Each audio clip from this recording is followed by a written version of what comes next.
All right, so you see Key in the building all the time here on the Spotlight Sports Network when she talks all about Philly, and that's the Flyers, the Phillies, the Eagles, and the Philadelphia 76ers.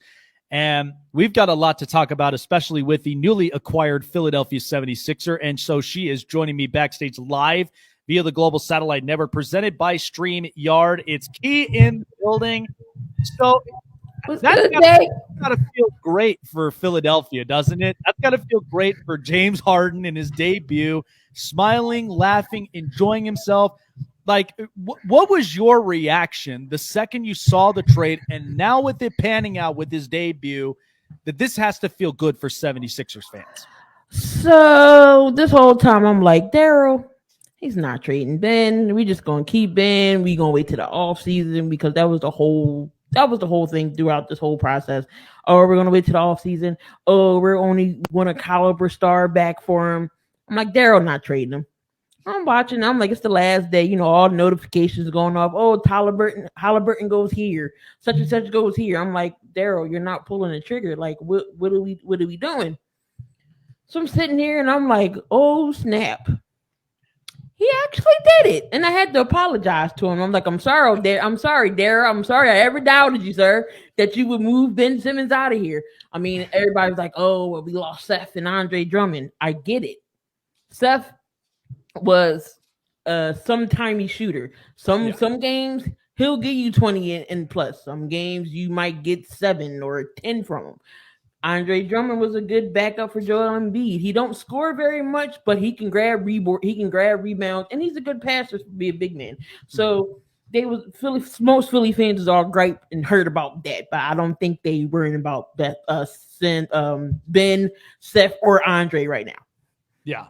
No, and this has been a really, really good thing for the Sixers because I hear this over and over and over again, and I think it kind of gets a little annoying and irritating, but people are saying, like, you know, if you're trading away all these all these pieces just to go and get one big name, and if that big name does not pan out, you're kind of screwed. And then saying, you know, you've got no bench, but they kind of miss the ball here is that the fact of, I like with what Philly's doing right now, the fact that they have star players, Joel Embiid, James Harden, and they have a decent bench. They don't have a great bench, but they have a decent bench that plays very, very good.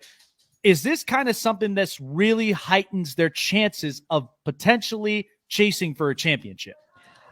I mean, if our starters are playing well enough and our bench comes in and does well, I'm okay for that. I see us going far, but right now our bench is a little bit inconsistent. Yeah. Furkan Korkmaz hasn't been shooting the best this season. We did move Danny Green to the bench. You know, Danny Green's a good corner specialist. What else Danny Green has to prove? He has 3 championships in himself. But he's also a good defender. George Niang came over from Utah. Another good bench player shooter. He's a 3-and-D type of guy. He can get the basket. Shake Milton. And then we got DeAndre Jordan as well. DeAndre Jordan, we got him. So I think that we should be okay. We just need one of those guys to get the spark off the bench. I think it will be okay. Key in the building, joining me here on the Snake Sports Talk Show. So, you know, looking at it from the outside on, you know, the possible playoff picture, because I'm going to be doing that in the bottom half of the second hour, giving my first ever playoff prediction before, you know, going down a couple more times. But I think looking at the Eastern Conference, I'd be more excited watching this because of the fact that Philadelphia made moves. Miami's kind of staying red hot. I mean, Tyler Hero's having a great year. Chicago changed up a lot of things during the offseason. And then there's Milwaukee. I wouldn't be too concerned as far as Charlotte, Brooklyn, and a couple of other teams on the bottom, except for maybe Toronto. Are there any teams that you can kind of think of that if the playoffs started today that could be giving Philadelphia some problems? Let's see. So right now, I believe the top 6, because, you know, the 7 through 10 is that play-in tournament slot. So Chicago is number 2, but they've been struggling a little bit. No Lonzo Ball. Caruso's out. So it's just DeRozan's trying to carry and hang in there with them. Levine when he's healthy. So it's Chicago, and then it's us. Then it's Cleveland, I believe, Mm-hmm. and I think Milwaukee, and then Boston. Now Boston has peaked at the right time, but Jaylen Brown is hurt, so that means Jason Tatum got to carry that load. Um, I want to say Chicago. I want to say Miami probably our biggest test. I mean, we've beaten Milwaukee before Harden got here. Um, so even with Harden on the team now, it's just going to be crazy. I want to say Miami. Jimmy hasn't really been shooting all that well. He's not a good 3-point shooter. I think he's 19% from the field this year. So, like you said, Tyler Hero's been making a big impact. We got Bam over there and Kyle Lowry. I think Miami's going to be our biggest test. Mm-hmm. Yeah, I agree because I truly think that Miami would be one series that I think everybody would be gluing their eyes to the television for sure. I think Milwaukee sometimes kind of has their chances, but knowing you got regular season and you got playoff Milwaukee that we saw last year winning the championship, and then Chicago just kind of came right up at the right time, making the great moves that they needed to get themselves back on the map. But I'm with you on Boston, and I'm with you on a couple of other teams. I think they'd be close, but not enough to where they could possibly move on to a potential championship round. Let's talk a little bit about Ben Simmons now at this point. Now the trade is over, and he's in Brooklyn. There's a lot of speculations, as far as could he be better in a new place, and having, Kevin Durant, who's been, you kind of look at both these players, him and Kyrie Irving. I mean, if this doesn't work out well, and I've said this, I feel like this should be the time that Kevin Durant really needs to think about his future in Brooklyn. Your thoughts post now with Ben Simmons as a Brooklyn Net? It ain't making no difference. He's not on the court yet. He's out with back soreness. With back soreness, you haven't done anything to have back soreness. So I don't understand why you're not. I would think because you're out of Philadelphia, you want to play. You want to prove that it's not you. It was Philadelphia making you seem like you can't play. But you don't even when you're going to get on the court. They don't even know if they're going to see you in a whole month of March. So what are we doing here? Kevin Durant is carrying the Nets team right now. Kyrie, he can't play home games. They was talking about the mandate in New York. Even if they do lift that, he still won't be able to play, which is weird. Some strange loophole there. KD can't do it by himself, and there's no James Harden now. So who is going to be that second scorer when Kyrie's not there? Steph Curry, okay, yeah, he can get the hot hand, but who else is there? He really doesn't have anybody. So KD might want to have to think about his future. I mean, you got Blake Griffin, you got Aldridge, but those are some older guys. With Bruce Brown, they're not going to get it together. And even when they did have all three, you never really saw all three of them on the court at the same time. So, KD's in a bad situation. He did come back yesterday, scored 30 plus points, but the Nets still lost. Yeah, this is just right now such a handful, especially for head coach Steve Nash. I mean, the fact that having to deal with, all of this drama, and then all of a sudden now it's just they break it up. They hadn't even seen all three of them up on the same place, on the court. And now it's just kind of, you're blowing this whole thing up. I agree with you on that. Key in the building joining me here on the Snake Sports Talk Show. Let's talk a little bit about Philadelphia Eagles now, because I know there were some rumored speculations about, should the Eagles trade for Russell Wilson? I say no, because the fact that, Jalen Hurts, he showed you spurts of what he can do. And I wouldn't give up on a product like that. I think they do need to go and get themselves a legitimate wide receiver next to Devontae Smith, because we've seen what happened with Jalen Reagor, not looked so good. They need to upgrade that linebacking core.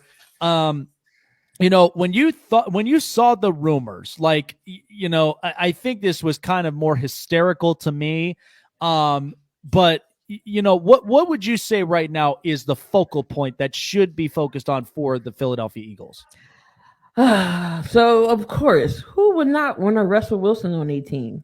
Great leadership. He's a hard worker. He's a leader. He has the arm strength still. He's still one of the top 10 elite quarterbacks in this league. But I'm not going to put my eggs all in one basket for one guy. Right. Four first round draft picks, including 3 this year and next year, when we got linebacker issues and safety issues and everything, and another wide receiver issues. You want to throw a quarterback in when we don't have all these holes patched up. Don't know what Jason Kelsey's going to do. Is he coming back? Is he not? But I think he might be coming back for 1 year. Then we got to worry about his replacement. I'm not sold on a QB. And then you got Howie Roseman looking at Sam Howell. Why are we even thinking about looking at quarterbacks? Why? If it's a quarterback, it better be a backup to back up Jalen Hurts. Yeah, seriously. So we our linebacking core absolutely was abysmal. Singleton, don't get me wrong, I like his story and all. He wasn't it. TJ Edwards, okay, he was okay. He was one bright spot. Singleton was all over the field. He can get you tackles, but he's not the best in coverage. We still got some secondary issues. Don't know if Rodney McLeod's coming back. Anthony Harris and Steven Nelson, they were all rentals. All we got is Darius Slay. So there's some good secondary guys in free agency we can go after. There's Marcus Williams. There's Tyrann Mathieu. There's J.C. Jackson. There's all these guys out there in the free agency and in the draft that you want to take a spot on that we can get. But I'm hoping and praying. Howie Roseman is on his last year as GM, and he's trying to get an extension. So that means if he's going to go out with a bang and save his job, or I don't know, I'm so scared to death of what he's going to do. Like, we have 3 first-round picks, and his record is he's going to mess something up. Yeah.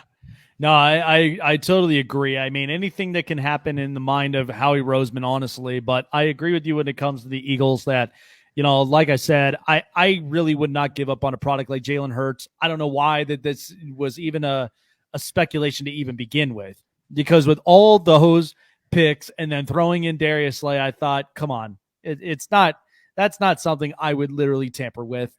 But I agree with the linebacking core, and the secondary needs to be better because, I mean, they showed spurts. They're a running team, and so that gives me a speculation too, because Miles Sanders, I believe, is testing the free agent market, I think. And he's his 3rd year. Around your third year rookie deal, this is when you start getting extension talks. Yeah.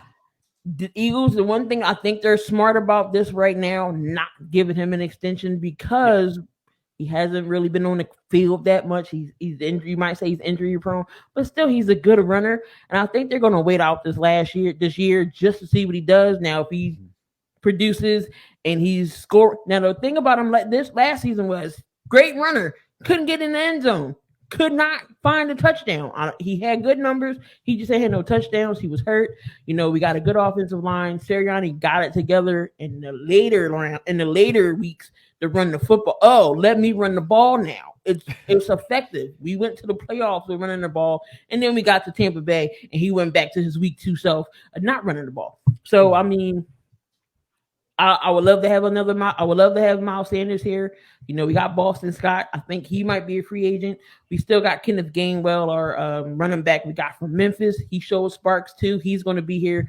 As far as Jordan Howard's more of that third down, get you some yards, bowling ball with feet type of guys. I would not mind getting another running back that size and caliber. Think about, we went to the Super Bowl. We had LeGarrette Blount, Jay Ajayi, those guys that has more power. Mm-hmm. If I'm Howie, I seen a scenario somewhere that was like, we trade Miles Sanders, go after Leonard Fournette. I'll go for that. Mm. If it's the right scenario, I'll take a Leonard Fournette Super Bowl. He got the size, he still got the speed. We got a good offensive line. We can block for him. We got Kenneth Gainwell. He's another fast guy out the backfield. I wouldn't mind that. God, I can only imagine, like, if Leonard Fournette was a Philadelphia Eagle, that gives me all LeGarrette Blount vibes. Because a guy that with that kind of strength and a guy that can still at a great age too, that the fact that you're giving him, at least when he's healthy, he's going to give you the rushing yards. He's going to give you exactly the scores and something that's going to help out this running back core, because we haven't seen a better running back core than since the Super Bowl run. And even before that with Brian Westbrook. And so it's really something interesting. There's a lot of different speculations with the Eagles, but hopefully, as you said, like Howie's potential last year, he's going to go out with something. And if it works out great, maybe extensions will talk. But if not, then maybe it's kind of something that they need to have a change within the locker room and within the culture in order for them to get back to where they want to be. But yeah, I'm very excited of it. One last thing too, because I know we don't pay attention to a lot of the Flyers, but what's the latest right now on Claude Giroux? Jesus, we not talk about the Flyers. Well, he's the longest reigning Flyer that's been here. He's on his last year of his 8-year deal. I believe he's almost at 1,000 games with the Flyers, if I'm not mistaken. Last time I checked, it was like 993. So he's almost at 1,000 games with us. It's ultimately up to him if he wants to stay or go. Honestly, I think Claude deserves a better opportunity at a championship. I know we had that one year around the bubble when we was the hottest team in hockey, and then we seen I forget who we lost to, Tampa Bay, and or the Lightning was the Islanders, one of them, and we went all downhill from there. So I mean, we had a lot of assets picked up. We had Ryan Ellis, Cam Atkinson, that's my guy right there. And it was just he's very underrated coming from Columbus. Like, I love Cam Atkinson. It's just we got hurt with injuries this year. It's ridiculous. At least I can say we're not the worst team in hockey, Canadians. So I'll take not being the worst team in hockey, but definitely some changes need to be made. I won't be mad if Giroux gets traded and overall leaves. I mean, we definitely would get something back for him. Just got to rebuild now. But Claude definitely, if he decides, I want to stay and help rebuild, that's good. But if he wants to go, I would not be mad if he left. Yeah, I agree with you there. I mean, Claude Giroux, longtime Philadelphia Flyer, and somebody that really was very impactful. And I was very questionable after the last 2 seasons seeing Claude Giroux, whether or not this was going to be right there at the end of it. But he's been having a much better year. He's actually looked a lot more like himself. But it'll be interesting to see what the coming days are, because knowing where Philadelphia, they got hit with injuries. I almost anticipate with all of the moves they made, this could be a healthier next year for them, hopefully, but only time will tell. I appreciate you having you on up over here, Key. Where can all of our viewers find you as well here along with the Spotlight Sports Network? Because I know you got a lot of great things to show for, especially when it comes to Philly sports. Well, of course, I'm always on the Spotlight Sports Network. Always find me in somebody's chat somewhere. I'm starting to get a little famous. I do go in other people's chats. So hit me up anytime y'all watching collabs. I just don't talk about Philly sports. I do it all. But no, you can definitely find me on YouTube, Key in the Building, same as Twitter and IG, all Key in the Building. So again, you can find me somewhere. I'm always around. I'm always in the building. She's always in the building with us. Anytime when Spotlight Sports Network goes live, she's always there with us. Thank you so much, Key. I appreciate it. Have a good one, and we'll definitely talk to you soon. Yes, sir. Key, I agree. I think this has been a great thing, and this now ups their chances of making the playoffs for one, and maybe getting deeper into the championship.